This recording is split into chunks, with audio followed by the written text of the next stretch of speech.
글로벌 외신을 전하는 외신 인사이드입니다. 현예슬 다시 선계로 올라갔네, 여신으로. 안녕하세요. 네. 안녕하세요. 네. 이번 주에는 다양한 외신이 준비가 되어 있는데요. 한 주 동안 연합 인포맥스 단말기에서 클릭수가 가장 많았던 외신 탑5 먼저 5위부터 설명해 드리도록 하겠습니다. 5위. 5위. 네, 5위. 억만장자 블룸버그가 대학 진학 대신에 백완공이 되라라고 해서 그 CNBC 기사가 화제가 됐는데요. 아무래도 미국의 학비가 수만 달러에 이르다 보니까 저금을 할 수 있으니까 그 이유를 설명을 하면서 중산층 삶이 예전보다 팍팍해졌기 때문에 전문 기술직이 오히려 더 필요할 수 있다라고 전한 내용의 기사였습니다. 그게 이제 백완공이라는 게요. 이게 플러머죠. 그러니까 백완공이라는 게 미국에서 이게 동네 복덕방 같은 사람이에요. 이게 백완 고장 나면 아무도 못 고치거든 그건. 그러니까 백완공을 불러야 돼 플러머를.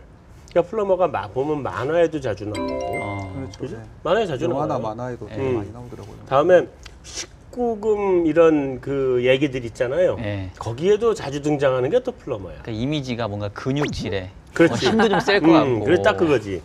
그래서 어쨌든 백완공이라는 직업이 그 고졸로서 그냥 하는 직업으로는 수입도 최고, 괜찮고. 최고다. 그다음에 이 미국 내에서의 뭐 하여튼 여러 가지 뭐 그런 걸로서 백완공을 들어 얘기한 걸 거예요. 그리고 이런 소위 이제 블루 컬러들도 미국은 노조가 있는 업이 있다 그러더라고요. 그래서 뭐 나름 권익도 좀 보호가 되고 예, 진입장벽이라고 해야 되나요? 그런 것도 의외로 있고 그래서 아마 더 이런 얘기를 하지 않나. 그리고 백완공 하기가 힘들어요. 이게 전문 기술직이야. 찾아보니까 연봉이 한 4만 7천 달러 정도 된다고 잘 하니까 벌- 네, 우리나라 괜찮네. 돈으로 한 5천만 원? 괜찮네, 나쁘지 않아. 외신 탑5 4위입니다. 그 홍콩 신문의 문해부가 찍은 푸틴 사진이 굉장히 화제가 되고 있다라는 내용의 기사였는데요. 이번 에이펙 정상회의에서 러시아 대통령 푸틴이 펑리 위한 여사에게 그 담요를 덮어 씌워주는 장면이 찍혀서 굉장히 화제가 되고 있는데요. 푸틴 대통령의 이번 호의는 최근 신미러기라고 불리는 중국과 러시아 간의 밀접한 관계에도 굉장히 영향을 미칠 거라는 분석의 기사였습니다. 이게 사진이구나. 이게 그 사진 찍힌 그건데요. 여기 보시면 여기 푸틴이 지금 담요를 덮어주고 있고 굉장히 좋아하고 있는 것 같아요. 사진상으로는. 그리고 시진핑은 딴 데 보고 있네. 네, 여기 지금 오바마 대통령하고 시진핑이 씌워주든 여기 말든. 있는데 이 상황에서 부인이 다른 남자한테 이제 담요를 씌워주고 있는 상황인데 무슨 얘기를 하고 있었을까요? 아무 생각 몰랐는 없었는 것 거지 지금. 같은데? 몰랐던 네. 거죠. 모를까요? 몰랐을까요? 알고는 있었을 것 같아요. 저 각도가 보이긴 보일 것 그쵸? 같긴 한데. 안 보면서 귀는 이쪽으로 네. 쏠려 있을 것 같은. 근데 푸틴이 그 상남자로 알려져 있지 않습니까? 보면. 예, 그래서 아마 함부로 푸틴 같은 사람한테는 함부로 뭐라고 할 수 없지 않을까 좀 그런 생각도 드네요. 근데 조금 다른 각도에서 보면 약간 정치적인 계산? 약간 음모론을 제기하자면 그러니까 요즘에 보면 러시아가 서방 국가와의 갈등 대립을 하고 있잖아요. 결국은 이제 손잡을 수 있는 곳은 그리고 뭔가 힘이 있는 곳은 이제 중국. 그래서 최근에 중국하고 급속도로 가까워지고 있는데 그런 면에서 좀 더 호의를 더 베풀었지 않았을까. 조금 담요로. 더 담요로. 그런 생각도 저는 조금 드네요. 너무 이렇게 이제 정치적으로 가지 말고 예. 음모론적으로 가지 말고 우리 다음 번 갑시다. 다음. 네, 3위입니다. CNBC의 대박 알리바바 회장 정말 스트레스 받는다라는 기사였는데요. 그 알리바바의 마인 회장이 중국 최고 갑부 자리에 올랐는데 주변 시선과 높아진 기대 때문에 굉장히 불행하다라고 토로했다고 합니다. 알리바바의 뉴욕 증시 상장이 스트레스의 원인이라고 얘기를 하고 있는데 결과는 만족하지만 스트레스가 굉장히 크다고 얘기를 하면서 사실 이번 싱글즈 데이에서도 굉장한 그 대박의 매출을 이뤘음에도 불구하고 그 3일 내에 배달 조건을 지켜야 된다라는 그 스트레스가 또 굉장히 크다라고 얘기를 하면서 이 상황을 타개하기 위해서 지금 재산을 사회에 환원하는 방법을 좀 고려 중이다라는 내용의 기사였습니다. 사회에 환원한데요? 네. 나한테 좀 환원해. 어려운 사람 도움, 불우이웃 돕기. 여기도 그러게요. 불우이웃 많은데. 그러게요. 저도 이런 스트레스는 조금 받아보면 어떨까 하는 생각이 드네요. 그죠. 제발 받고 싶다. 예. 근데 그 싱글즈 데이라는 게 11월 11일 네. 그 빼빼로 데이. 우리 빼빼로 데이인 거죠. 그러니까 일이 계속 있어서 네. 싱글을 의미하는 그렇게 불려지나 봐요, 그죠? 네, 그러니까 신고지라는 그 게. 날에 그러니까 미혼 남녀에게 불쌍하니까 너네 이렇게 좀 싼 가격에 팔게라고 그렇게 만들어 놓은 건데 저는 좀 궁금했던 게 그 상대 그 소비자가 싱글인지 아닌지를 판매자가 어떻게 아는지 좀 궁금했어요. 알지 모르죠. 알 그냥 필요가 다 없지. 그냥 다 싸게 싸게 주는 네. 거지. 네. 마케팅이야 그냥 할인. 마케팅. 그러네. 상술, 할인해. 상술. 할인 마케팅. 좀 많이 사야겠어요, 저는. 외신 탑5 2위 기사입니다. CNBC의 기사였는데요. 미국의 한 트레이더가 BOJ 부양책을 두고 베어 스턴스 사태를 상기시킨다라는 내용의 기사였습니다. BOJ의 부양책이 미국 주식시장에 몰고 올 여파를 아직 인지하지 못했다라고 주장을 하면서 당장 그 여파로 미국의 디플레이션이 좀 우려가 된다라고 이야기를 하고 있는데요. 사실 과거에 베어 스턴스도 구제금융을 받았을 때 그 당시에는 환호를 했지만 3일 후에 그 파산한 사태를 얘기를 하면서 투자자들한테 일본 국채 매입 대신에 그 미국 국채를 대신 매입을 하면서 좀 보수적으로 대응할 필요가 있다라는 내용의 기사였습니다. 그 베어 스턴스 예전에 이제 구제금융 나왔을 때 구제금융 한 날은 진짜 뭐 그날 뭐 베어 스턴스 다 이제 장마감 시황에 다 이제 베어 스턴스 썼다가 이제 3월 16일, 14일 날 구제금융 나오고 16일 날 이제 파산한 것 같은데 이제 그때 보면은 또 반대로 갑자기 되게 좋았던 뉴스가 구제금융까지 해야 되나 이런 식으로 이제 좀 인식이 됐던 것 같고요. 요번에도 사실 BOJ 부양책도 좀 비슷한 뉘앙스가 아닐까. 이게 지금 뭐 ETF나 이런 것들은 3배로 이제 증액을 했는데 증액할 때는 이제 간다 이렇게 했다가 사실 생각을 해보면 그동안 계속 실패했고 실패가 계속 누적이 됐고 이제 정말 성공할 수 있을까 이런 생각이 좀 들기 때문에 뭐 저는 사실 개인적으로는 좀 비슷한 상황 아닌가 뭐 이렇게 봅니다. 저는 한편으로는 그 미국 국채를 좀 팔아보려고 홍보를 하는 게 아닌가라는 생각도 좀 미국 했어요. 트레이더가 지금 이렇게 낮은 금리에서 더 미국 국채가 낮아지기를 바랄까요? 우리도 사실 이 금리에서 더 낮아지길 바라진 않을 것 같아요. 이거 얘기한 사람이 트레이더죠? 네. 네네. 반대 포지션. 자기 희망을 얘기한 것 같은데. 반대 포지션 잡고 계신가? 그렇더라고요. 누구든지 네. 세제를 찾고. 누구든지 와서 사면 거기다 팔으려고. 네, 그죠? 네, 그죠. 대망의 1위, 외신 탑5 대망의 1위 기사는요, 파이낸셜 타임즈 기사였는데요. 환율 전쟁이 그 성장 촉진에는 실패를 하고 제로섬 게임에 불과했다라는 내용의 기사였습니다. 수리 쿠마르 글로벌 전략사장이 부양책을 통해서 환율 전쟁이 주가 상승에는 성공을 했지만 글로벌 성장 엔진 견인에는 좀 실패를 했다라고 이야기를 하면서 각국의 조치로 환율 가치가 하락하면서 수출이 촉진이 되기는 했지만 환율 전쟁은 사실 제로섬 게임에 불과하다라고 이야기를 하면서 성장을 위해서는 환율 전쟁이 아니라 구조적인 개혁이 필요하다라는 내용의 기사였습니다. 당연한 얘기죠.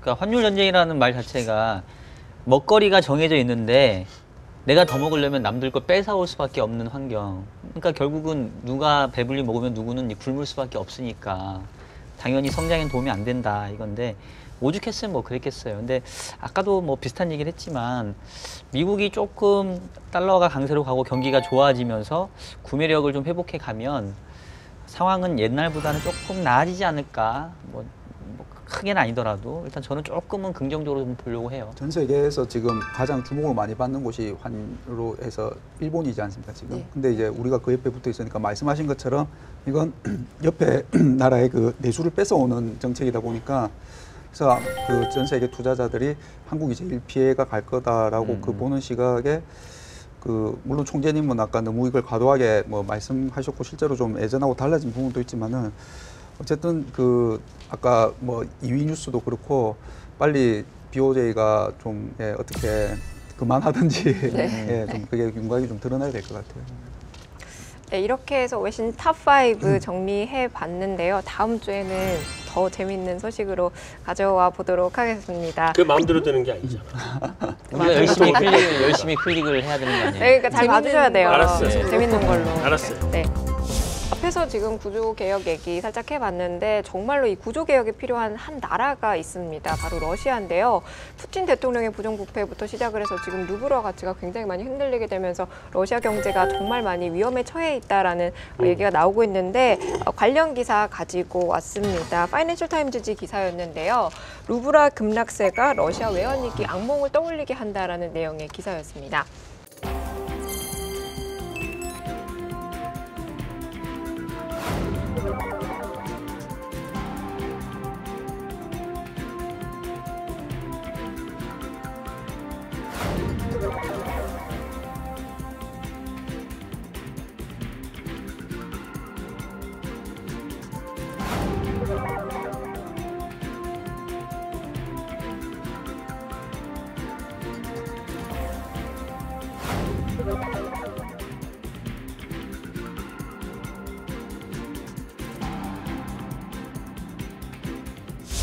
러시아 중앙은행이 지난 5일이었죠. 발표한 내용에 따르면 앞으로 외환 시장에 개입을 할 때 하루에 3억 5천만 달러 이상 손을 대지 않겠다라고 얘기를 하면서 사실상 자율 변동 환율제를 도입한다라고 얘기를 하고 있는 건데 그 취지를 살펴보면 그 환조기에 더 이상 놀아나지 않겠다라는 그 목적은 좀 이해는 돼요. 그런데 안 그래도 지금 루블화가 약해 있는 상황인데 시장에 이렇게 놔두면 더 흔들리게 되지 않을까요?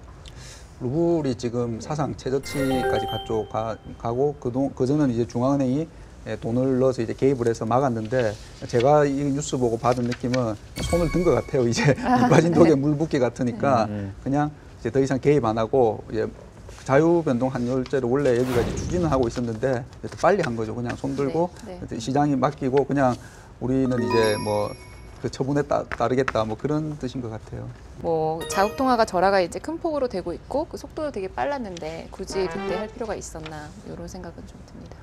보유 외환이 충분하지를 않았는지도 모르죠. 그죠. 더 이상 못할 만한 시점이었을 수도 있고요. 그러니까 거기다가 지금 유가가 떨어지니까 그쵸. 가스값도 떨어질 거고 그러니까 이제 상태가 좀 많이 안 좋아졌을 텐데 뭐 이게 유가가 금방 다시 올라갈 가능성이 있는 것도 아니고 그러면은 이제는 그 보유고 이제는 방어를 해야 되겠다. 외환 보유고 관리에 들어가야 되겠다는 생각을 했을 가능성이 높죠. 네. 근데 러시아가 2008년 금융위기 때도 루블화 쏟아부어서 루블화 가치를 방어를 하는데 돈을 썼던 걸로 알고 있는데 그거보다 더 전에 98년 우리 외환위기 왔을 때 그게 이제 아시아 쪽에 왔다가 저 브라질 갔다 러시아까지 가서 모라토리움 선언하고 끝났단 말이에요. 그거 다시 브라질로 갔던가 뭐 이런 내 기억이 그런 것 같은데 러시아가 지금 또 모라토리움 갈 가능성이 있다고 보는 거예요? 어떻게 되는 거예요? 일단은 지금 겨울이 다가오고 있지 않습니까? 그래서 네. 러시아는 어쨌든 자기네들 이제 가장 주 산업이자 가장 돈이 이제 그 아까 말씀하신 것처럼 에너지인데 이게 지금 가격은 떨어지고 있지만 그 날씨가 풀려. 추워지면은 저쪽 유럽에서 좀 풀어주지 않을까 하고 마지막 배팅을 하는 것 같고요. 제 개인적인 느낌은. 네. 그리고 만약에 그게 이제 그러니까 러시아는 그거에 배팅을 하고 반대로 서방국들은 이제 제재를 더 지금 가하는 그런 양상인데 일단 그게 그 만약에 러시아의 뜻대로 안 되고 서방국이 이기는 쪽으로 가면은 러시아는 굉장히 좀 위험한 상황에 처할 수 있을 것 같고요. 보니까요. 그리고 지금 뭐 여기 금융시장도 굉장히 망가지고 있고 그리고 실제로 지금 매크로 지표들도 보니까는 뭐 좋은 게 하나도 없더라고요. 보니까. 그래서 지금 원자재 관련 국가들이 다 안 좋은데 여기는 이런 상황까지 겹치고 있어서 뭐 개인적으로는 그런 일이 안 발생하기를 바라지만은 상황은 별로 안 좋은 것 같습니다. 이렇게 지금 러시아 시장이 안 좋다라고 얘기하는데 우리나라에 끼치는 영향은 없나요? 같은 신흥국이잖아요.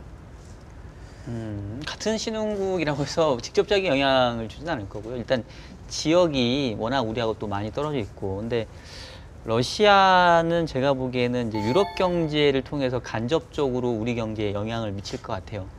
최근에 유럽 경제가 상당히 안 좋은 이유 중에 하나가 결국 러시아하고 쌍방 제재를 하다 보니까 그로 인해서 전반적인 유럽 경제가 안 좋아지는 부분들이 있거든요. 근데 지금 웬만한 국가 같았으면은 이런 정도 경기가 위기 상황에 갔었으면 손을 줄 법도 한데 지금 푸틴은 그런 스타일이 전혀 아니고 아니죠. 푸틴이 우크라이나를 웬만해서는 놓지 않을 거고 상황은 계속 뭐 악화되는 누가 뭐 손들 때까지는 계속 버티는 상황. 그래서 러시아의 어떤 경제 위기가 좀 커지면 커질수록 그게 유럽 경제 전체를 좀 악화시키면서 우리나라뿐만 아니라 세계 경제에도 상당히 조금 악영향을 미칠 가능성, 그 가능성은 우리가 계속 봐야 될 것 같아요. 이렇게 해서 오늘 준비한 외신 인사이드 여기까지 얘기해 보도록 하고요. 제가 그동안 2주 동안에 걸쳐서 박 연구원님하고 같이 홍보를 했었는데 그 음. 인포맥스 컨퍼런스가 정말 코앞에 다가왔습니다. 이 돌아오는 수요일에 하게 될 건데요. 장 끝나시고 바로 오셔야 될 것 같아요. 이게 자리가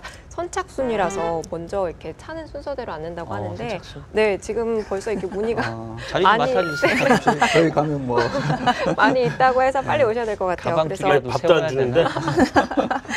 그래서 마지막으로 제가 홍보를 한 번 더 해드리도록 하겠습니다. 11월 19일 수요일 오후 3시 30분에 여의도 63빌딩 주니퍼룸에서 제1회 코리아 트레저리 본드 국제 컨퍼런스가 개최됩니다. 일부에서는 핌코의 루크 스페직 이머징 마켓 운용본부 아시아 총괄과 스티븐 헐 블랙록의 사람이죠. 아시아 자산배분 솔루션 팀 헤드가 2015년 글로벌 자금 시장 전망과 각사의 아시아 시장 전략에 대해서 이야기하는 시간을 갖게 되고요. 그리고 2부에서는 이원식 기재부 국고국장이 2015년 국고채 시장 운용 및 발전 방향에 대해 발표할 예정이고 그 후에 2015년 KTB 시장 전망과 발전 방향을 주제로 한 논의가 이어진다고 합니다. 제가 그 핌코 분과 인터뷰를 하기로 해서요. 아, 진짜요? 네, 혹시 질문 있으시면 저한테 주시면 제가 대신 그러면 물어봐요. 영어로 하시는 거예요? 네. 이야. 오. 저 외신 리포터니까요. 오. 그 블랙록의 스티븐 허라고는 인터뷰 없나요? 그거는 다른 태문영 기자님께서 그렇구나. 하신다고. 아, 그건 태문형이에요? 네. 네. 그 질문 한번 해주시지. 한국에 헐이라는 말이 있는지 아는지. 이럴 수가. 죄송합니다. 이럴 수가. 무리수를 뒀군요. 예. 심하게 죄송합니다. 무리수다. 오시면 거 밥은 안 줍니다. 다만 저한테 미리 사전에 얘기하고 오시면 제가 정인면역에서 순면 냉면을 사드리겠습니다. 아니 육산빌딩 갔는데 자꾸 왜 딴 데로 가려고 하시냐고요. 육산빌딩 여기까지 얼마 안 돼. 걸어가도 여의도가 뭐 아니 육산빌딩에서 해결을 해주셔야죠. 육산빌딩 너무 되게 비싸. 먼데? 그러니까. 뭘 멀어 호야곡이지. 아이, 네. 정인면허 올 거지? 네, 갈게요. 좋아요. 괜찮아 바보. 나 아무도 안 와도 돼 여기만. 이런 말을 하고 싶네요. 헐. 자 이거로 마무리합시다. 네, 고생하셨습니다. 수고하셨습니다. 수고했습니다. 네. 수고했어요.